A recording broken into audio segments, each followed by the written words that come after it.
Hello, it's Caleb Parkin recording on my bed in the hope that I'll get decent sound quality. I want to share with you a poem from Kai Miller's In Nearby Bushes, which I think was published last year. I'm just checking that. 2019 actually, yeah. And the poem is called Hear the Diminishing Miles. Hear the diminishing miles of crocodiles who, having survived asteroids and the frozen earth, may not survive here, where they are reduced to the smallest yards. There are whole places in Jamaica named after the crocodiles: Alligator Pond, Caymanas Estate. You must forgive this, the imprecise names of places.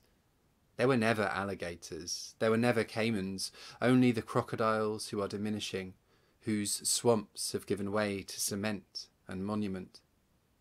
There was a time you could put them snout to tail, then snout to tail again, and how they would ring around this island, 1,000-mile circumference of crocodiles, a fierce reptilian halo. Have you ever observed the shape of Jamaica? It is a fat crocodile.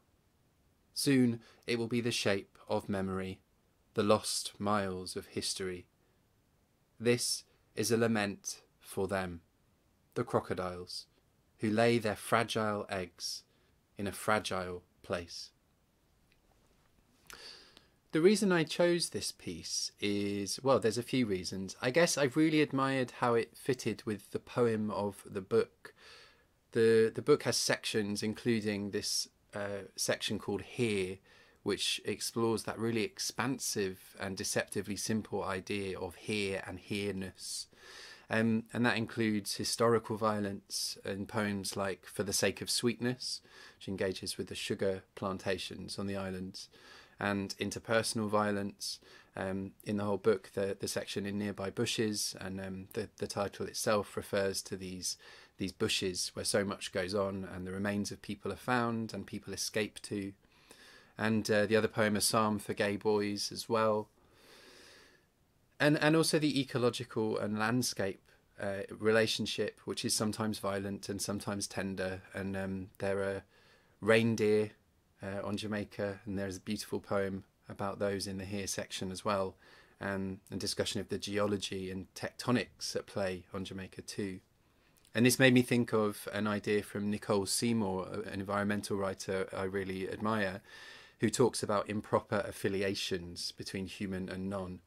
And I guess this piece, there's this lovely affiliation with these crocodiles, which touches on imprecise naming and this fierce reptilian halo, which is an image I particularly love. And those themes come in elsewhere. But for me, it kind of speaks to some of my own obsessions with the lesser loved aspects of the more than human, including things like crocodiles and they're being misnamed as alligators and caimans and everything else, and finding that kinship with them, which I think this poem as a lament really beautifully does. And I suppose the wider point around queer and post and decolonial eco-poetries is a continued exploration of those. What might that mean for different poets who have various experiences?